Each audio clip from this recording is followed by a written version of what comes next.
paz do Senhor Jesus a todos. Vamos prosseguir com o estudo do livro de Gênesis. O capítulo que vamos meditar hoje será o de número 6. Só que nós vamos ler apenas os versículos do 1 ao 4 para ganharmos tempo, tá bom? Diz assim o texto: E aconteceu que, como os homens começaram a multiplicar-se sobre a face da terra, eles nascerem filhas, viram os filhos de Deus que as filhas dos homens eram formosas, e tomaram para si mulheres de todas as que escolheram. Então disse o Senhor: Não contenderá o meu espírito para sempre com o homem, porque ele também é carne, porém os seus dias serão 120 anos. Havia naqueles dias gigantes na terra, e também depois, quando os filhos de Deus entraram, as filhas dos homens e delas geraram filhos. Estes eram os valentes que houve na antiguidade, os homens de fama. Bom, Deus havia dado uma ordem para o homem se multiplicar e encher a face da terra, e essa ordem se cumpriu rapidamente pelo fato das pessoas viverem muito tempo naquela época e, consequentemente, gerarem muitos filhos. O problema é que, à medida que a terra ia se enchendo, o pecado também ia se alastrando no mesmo ritmo, proporcionalmente a esse crescimento numérico de pessoas. Só que essa multiplicação se misturou com a união entre os filhos de Deus e as filhas dos homens, conforme lemos no versículo 4, e isso era algo abominável aos olhos de Deus, né? Talvez alguém questione, mas irmão, como assim? Quem são esses filhos de Deus? Quem eram essas filhas dos homens? Esses filhos de Deus são os descendentes, a linhagem de Sete, o terceiro filho de Adão e Eva, né? Eles eram chamados dessa forma porque na genealogia de Sete, começando já por seu filho, o Enos, os homens começaram a invocar a Deus, né? Isso está lá no capítulo 4, versículo 26. Depois, essa geração continuou a buscar a Deus, né? Foi assim também com Enoque, que andou com Deus a ponto de ser arrebatado, né? Foi assim também com Noé, outro que andou com Deus e foi pregoeiro da justiça. Já no caso das filhas dos homens, elas são chamadas dessa forma pelo fato de serem descendentes de Caim, ou da serpente, né? Conforme diz lá em Gênesis, capítulo 3, versículo 15. Descendentes da serpente devido a Caim ser usado pelo diabo, né? Pela serpente para matar o Abel, e a sua descendência ser voltada inteiramente para o mal, né? Para a violência, ao contrário da descendência de Sete, né? O capítulo 4 vai dizer isso. Além deles inaugurarem também a poligamia, né? A união de um homem com mais de uma mulher. Fato é que desde que Lúcifer se rebelou contra Deus, sempre houve, né, o bem e o mal, aqueles que se inclinam para o espírito e os que se inclinam para a carne, né? O espiritual e o carnal. Por sinal, é sobre isso que Deus se refere aí no versículo 3, quando ele diz: Não contenderá o meu espírito para sempre com o homem, porque ele também é carne, né? Contenda fala sobre luta, né? No caso, aquela luta entre o espírito e a carne, que está registrada em Gálatas, capítulo 5, versículo 17. Apesar do Espírito Santo contender contra as obras da carne, as almas, ou os homens, né, estavam com o coração totalmente inclinado para o mal, resistindo ao Espírito de Deus que permitia devido ao fato do homem ser dotado de livre-arbítrio, né? Essa seria a explicação desse versículo 3 do capítulo 6 de Gênesis. Agora, voltando à questão dos filhos de Deus e filhas dos homens, existe uma linha teológica por aí afirmando que esses filhos de Deus seriam os anjos caídos que tomaram formas humanas e tiveram relações com as mulheres da terra, né? Esses teólogos se baseiam naquela definição do livro de Jó, capítulo 1, versículo 6, né? Acerca dos anjos, onde eles são chamados de filhos de Deus. E num dia em que os filhos de Deus vieram apresentar-se perante o Senhor, diz assim o livro de Jó, né? Só que esse argumento não faz sentido, porque João diz que a todos quantos receberam Jesus, também foi-lhes dado o poder de serem feitos filhos de Deus. E João não está se referindo aos anjos, mas às pessoas que se convertem. Outro argumento que os teólogos usam para afirmar que os filhos de Deus que tiveram relações com as filhas dos homens eram os anjos é o fato deles serem gigantes, né? Terem uma estatura elevada, cerca de quase 3 metros de altura. Só que o texto é bem claro, irmãos, no final do versículo 4, né? Ele diz que esses gigantes eram homens de fama, valentes. O gigante Golias, por exemplo, e seus irmãos não eram anjos, né? Eram homens. Sem contar que Jesus deixou bem claro, irmãos, que na ressurreição todos nós seremos como os anjos, sem a necessidade de se casar ou manter relações sexuais. Ou seja, os anjos são assexuados, né? Não se procriam, não nascem nem morrem. Deus criou os anjos em quantidade única, né? Milhões, de acordo com Apocalipse capítulo 5, versículo 11. Mas enfim, os filhos de Deus então vieram da linhagem de Sete e as filhas dos homens da linhagem de Caim. Irmãos, todo ser humano, quando se casa e tem filhos, dá início a uma nova linhagem, né? De cada ser humano procedem filhos, netos, bisnetos, tataranetos e por aí vai. A chamada árvore genealógica. No caso de Sete e Caim, não foi diferente, né? Houve tipo uma bifurcação. Os descendentes de Caim foi para um lado, os de Sete para outro.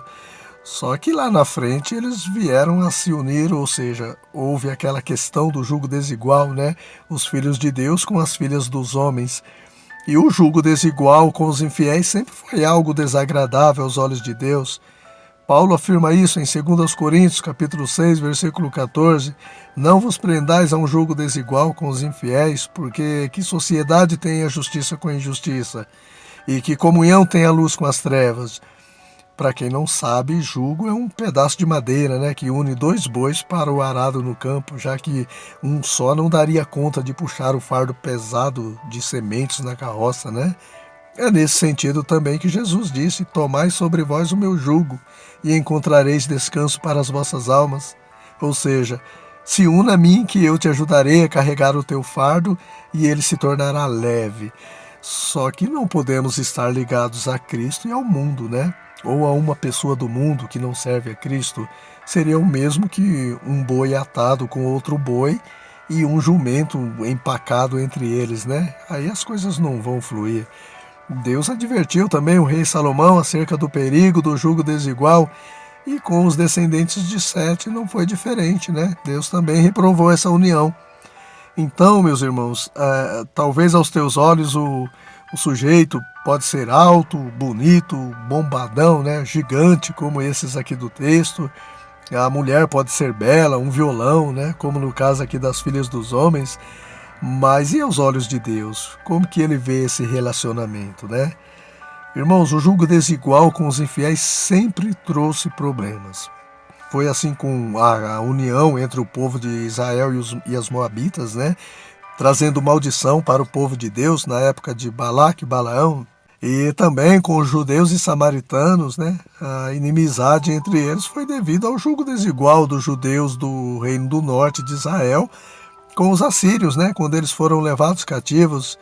E será assim também, irmãos, com todo aquele que se unir a um jugo desigual com os infiéis. Com certeza vai ter problemas. E o resultado desse jugo desigual dos filhos de Deus com as filhas dos homens, você observa nos versículos que se seguem, né? As maldades se multiplicaram continuamente, vindo a pesar no coração de Deus o fato dele ter feito o homem. Deus, então, decretaria o fim de toda a carne, de toda a raça humana, com a exceção de Noé e sua família, né? E a destruição seria através do dilúvio que viria, né? Cumprindo o que Paulo disse em Romanos, capítulo 8, versículo 6, que a inclinação para a carne é morte, né? O dilúvio eminente traria a morte para toda a carne, uma vez que os filhos de Deus e filhas dos homens, as duas linhagens, né, de Sete e Caim, voltaram a se unir, se tornando uma só carne, né? Já o versículo 5 diz que Deus viu que a maldade do coração do homem, né, a maldade do homem se multiplicara sobre a terra e que toda a imaginação dos pensamentos do seu coração era má continuamente. Ou seja, antes mesmo deles colocarem em prática a maldade dos seus pensamentos, Deus já conhecia, porque ele, em sua onisciência, sonda a mente e o coração do homem.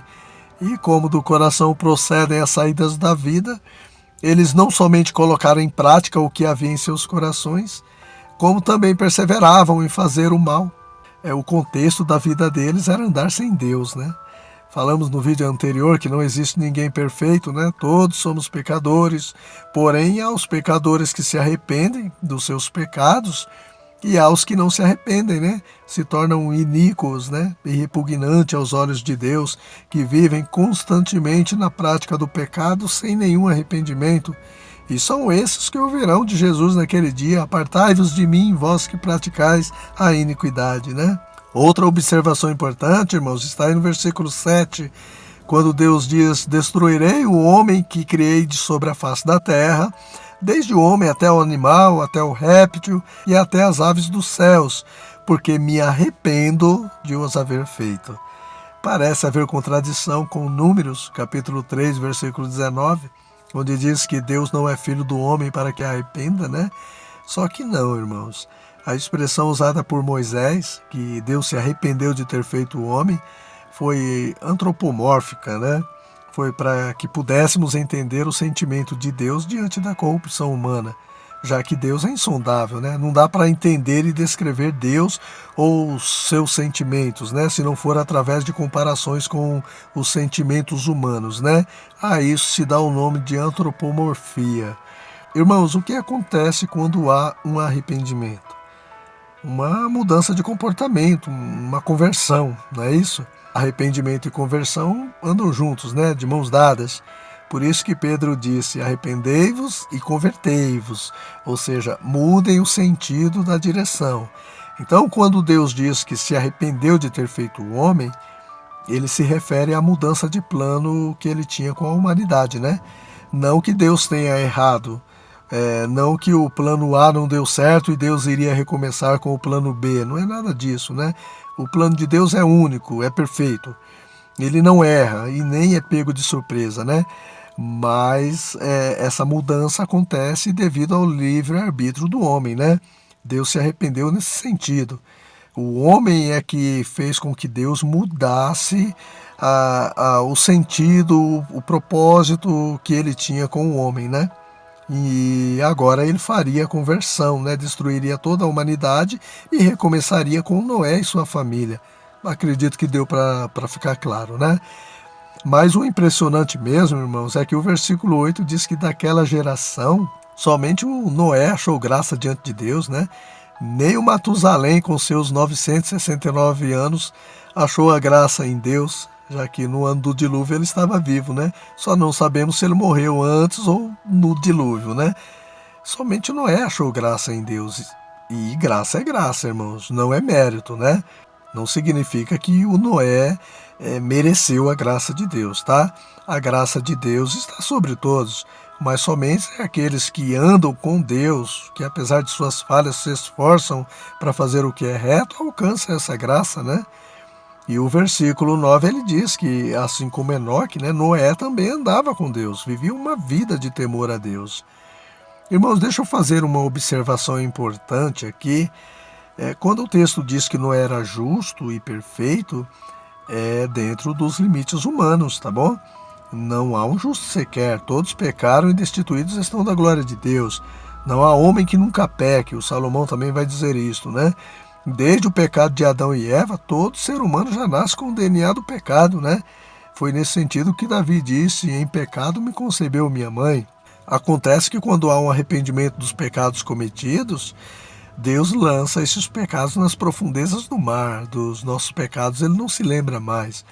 Noé, então, era perfeito e justo porque os seus pecados foram apagados por Deus pela fé demonstrada numa vida de obediência e temor a Deus.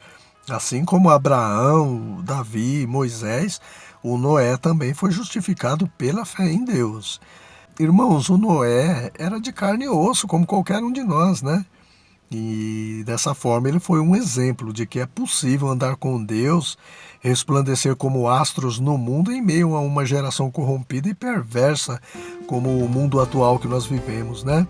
É possível sim, irmãos. É possível o cristão não ser influenciado por este mundo. Amém, meus irmãos? Que possamos então refletir nesta palavra. Concluímos assim esse estudo do capítulo 6 de Gênesis. No próximo vídeo estaremos meditando juntos no capítulo de número 7. Conto com vocês e até lá.